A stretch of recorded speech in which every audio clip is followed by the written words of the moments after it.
No hables para que me escuches. El podcast. Capítulo 24. ¿Quién está detrás de su monólogo? Buenos días. Hoy es 1 de julio de 2026 y estamos aquí. Acabas de cerrar la llave de la ducha. No has hablado con nadie en 20 minutos. Nadie te ha dicho una palabra.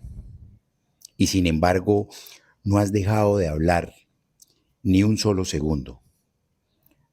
Ahí estabas, ordenando el día, contestándole a alguien que no está, ganando por fin esa discusión que todavía no ocurre. Y de pronto, entre el vapor, repitiendo una frase de un libro que leíste hace meses, como si el autor te la estuviera dictando al oído, ahora mismo. Este podcast se llama No hables. Qué ironía, porque hay una sala dentro de tu cabeza donde alguien no se calla nunca. La pregunta de hoy no es ¿qué dice esa voz? Es ¿quién la está diciendo? Déjame presentarte antes que nada a los que van a hablar este día. No son personas, son maneras de hablar. La primera tiene un nombre casero, sin diploma. Yo la llamo la pensadera. Es eso que se enciende cuando caminas, cuando trotas, cuando el agua cae. La cabeza que se suelta a pensar sola.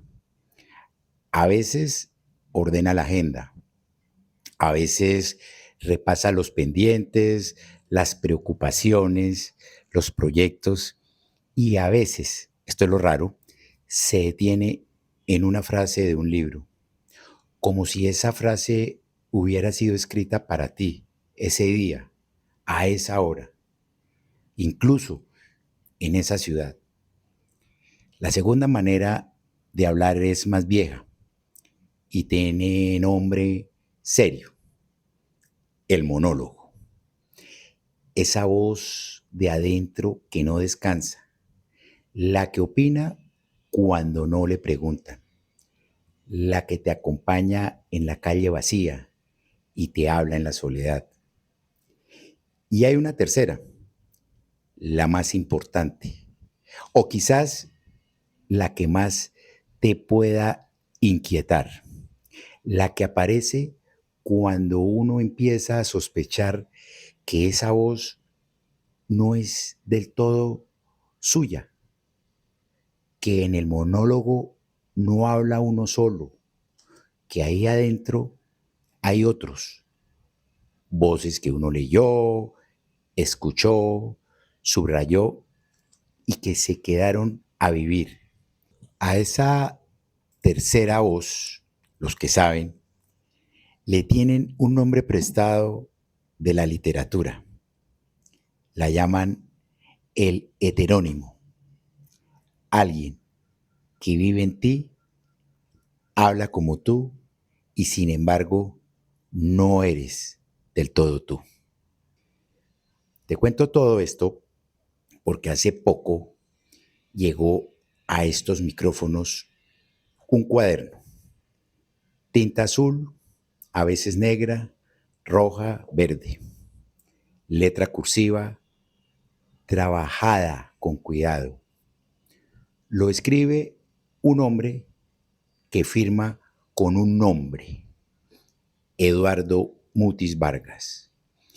Y lo que ese hombre anotó en su cuaderno es, página tras página, exactamente esto de lo que te estoy hablando.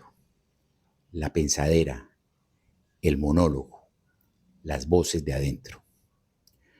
Solo que él no las vivió como una curiosidad, las vivió como un oficio. Y antes de que termine este episodio, ese nombre, Eduardo Mutis Vargas, va a significar algo que ni él mismo sabía qué estaba diciendo. Empecemos por desarmar una idea bonita y falsa, la de qué pensamos en silencio y a solas.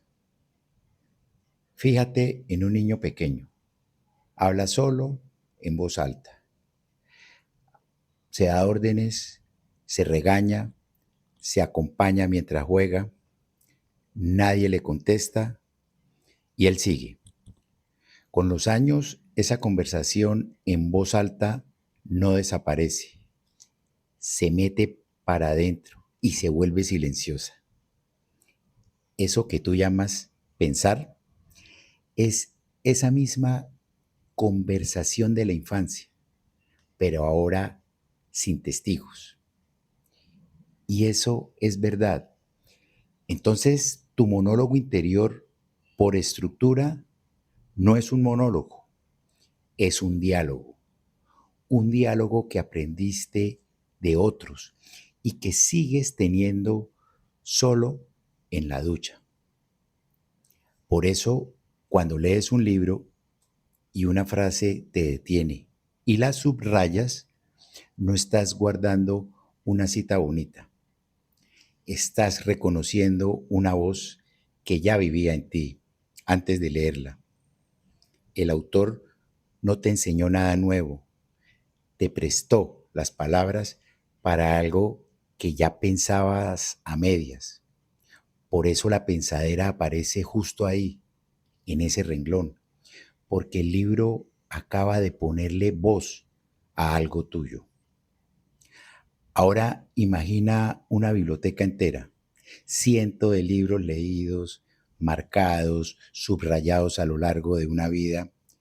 Si alguien pudiera juntar todos esos subrayados con un método que la ciencia todavía no tiene, no obtendría un libro nuevo de un autor desconocido.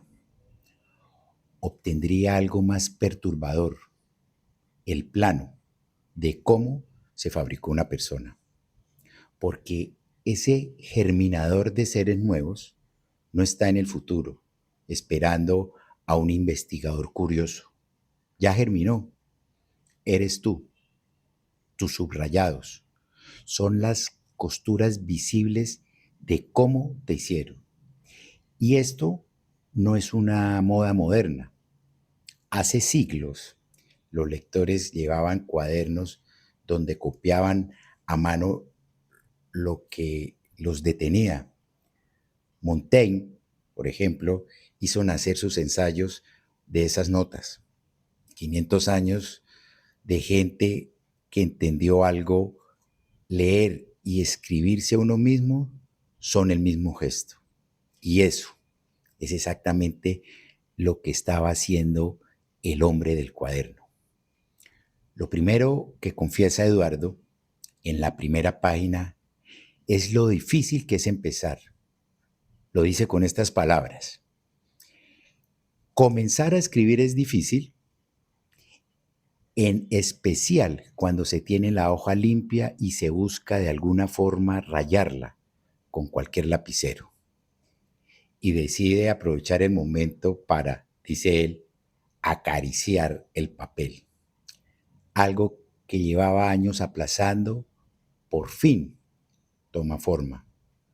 Al fin escribe.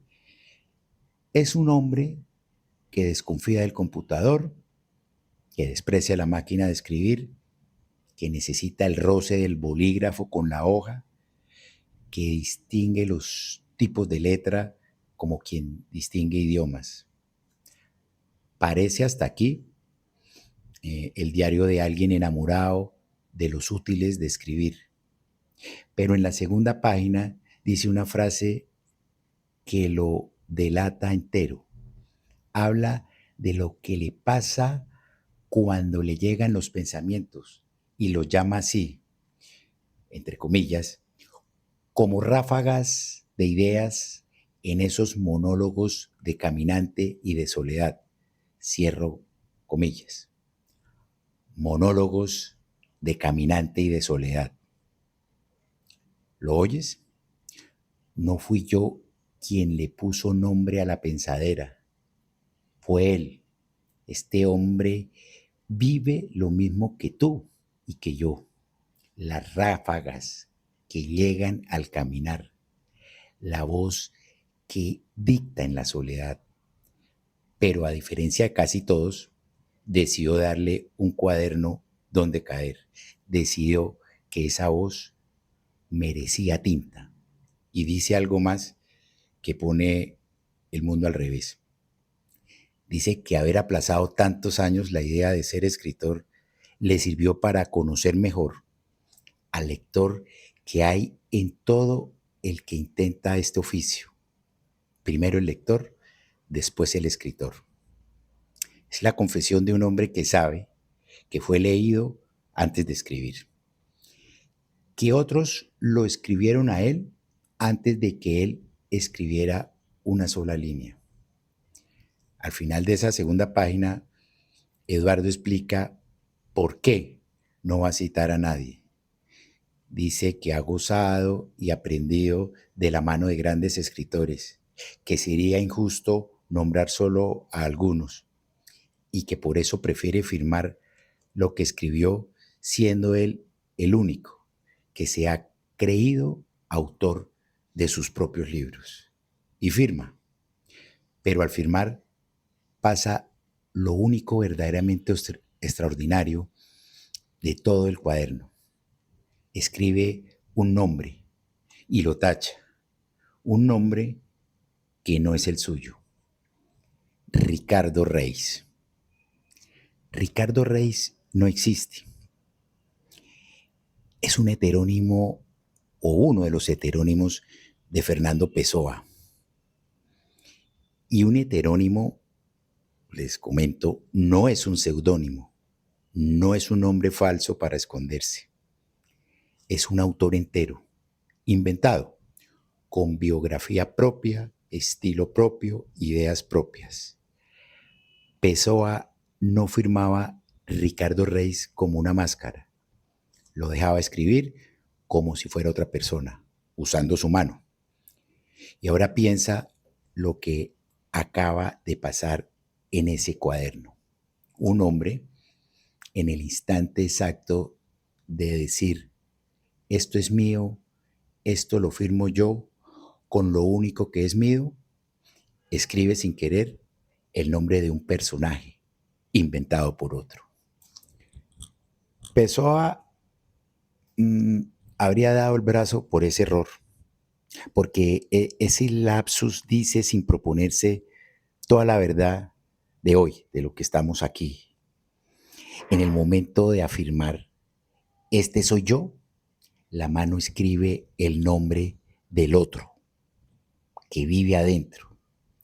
La máscara, al ir a afirmarse, confiesa de quién es hija.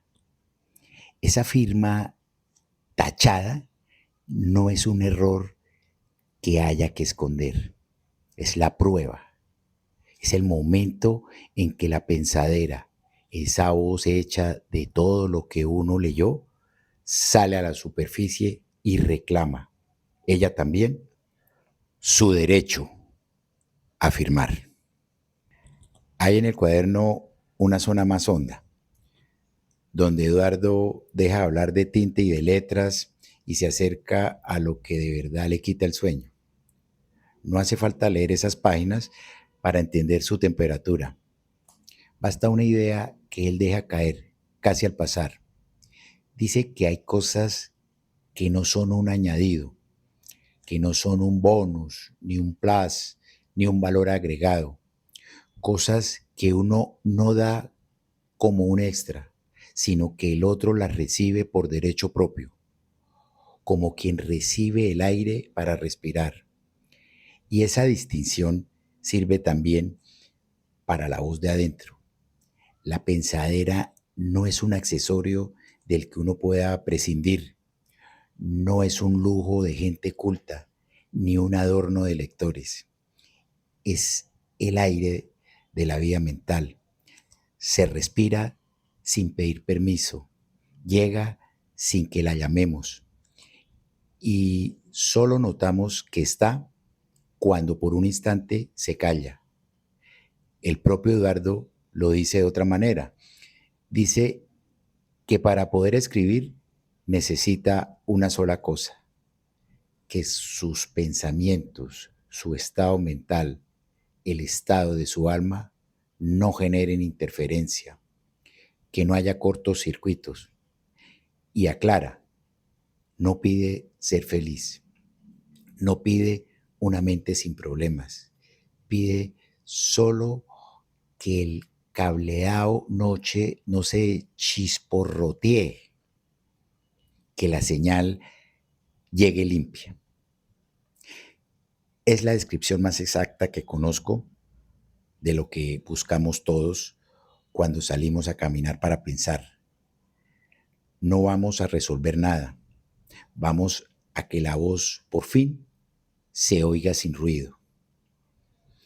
Hacia el final del cuaderno, en una entrada que empieza con un también hoy, Eduardo mira lejos. Dice que el hombre común busca en las ciudades su realización completa y que solo algunas ciudades dan eso, las que por su arquitectura, su historia, su gente, te hacen querer vivir en ellas y nombra la suya. Cree que Nueva York es una de esas ciudades. Y aquí hay un detalle pequeño que lo dice todo. Eduardo ama Nueva York, pero la mano que sostiene ese bolígrafo ama otra ciudad, una bahía del Caribe, una Cartagena de Indias, idealizada hasta el dolor, la misma que habitan los pobres de las novelas de Roberto Burgos Cantor, la misma estirpe de ciudad personaje que es la Lisboa donde Saramago hizo morir justamente a Ricardo Reis. Que Eduardo mire al norte mientras el hombre que lo escribe mira al mar es exactamente la distancia que hace creíble que sean dos personas distintas, porque ese es el punto fino y esa es la respuesta a la pregunta de esta mañana, de hoy. Un heterónimo no es un disfraz, es alguien que se te parece y que no eres tú. Pessoa no era Reis. El hombre del cuaderno no es del todo Eduardo. Y aún así, Eduardo no salió de la nada. Es la suma en las lecturas, las etapas y los subrayados de toda una vida, condensados en alguien que escribe a mano y que firma, cuando la mano no lo tradiciona, con su propio nombre. Es la pensadera que se cansó de ser solo voz y decidió hacerse persona. Entonces, ¿quién está detrás de tu monólogo? No es un fantasma, no es una enfermedad. Detrás de tu monólogo hay un coro de autores que leíste y que olvidaste recordar, hablando con una voz que ya crees tuya. Hay quienes confunden esa voz con algo de afuera y le dan nombre de religión. Hay quienes con más lecturas encima la vuelven filosofía y terminan como Kierkegaard discutiendo a solas su propia existencia.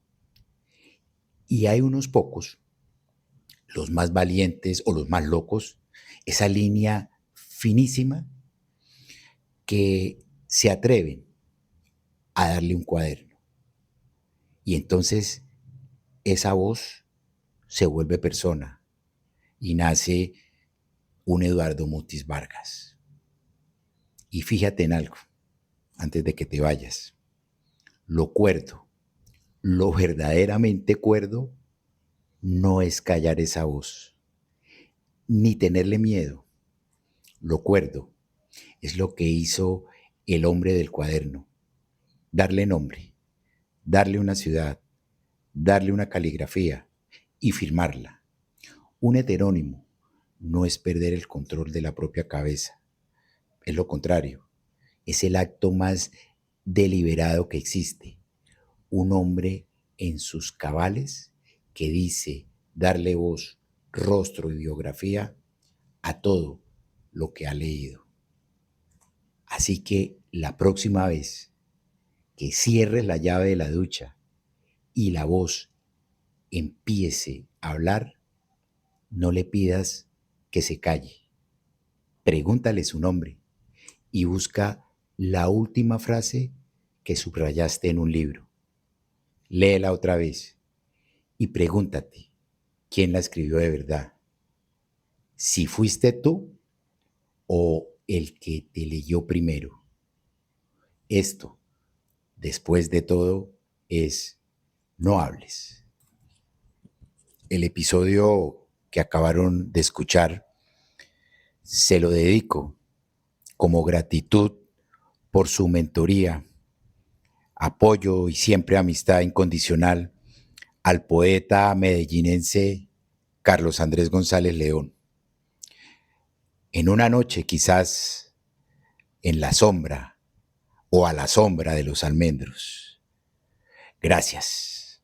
Soy Daniel Rueda Serrano.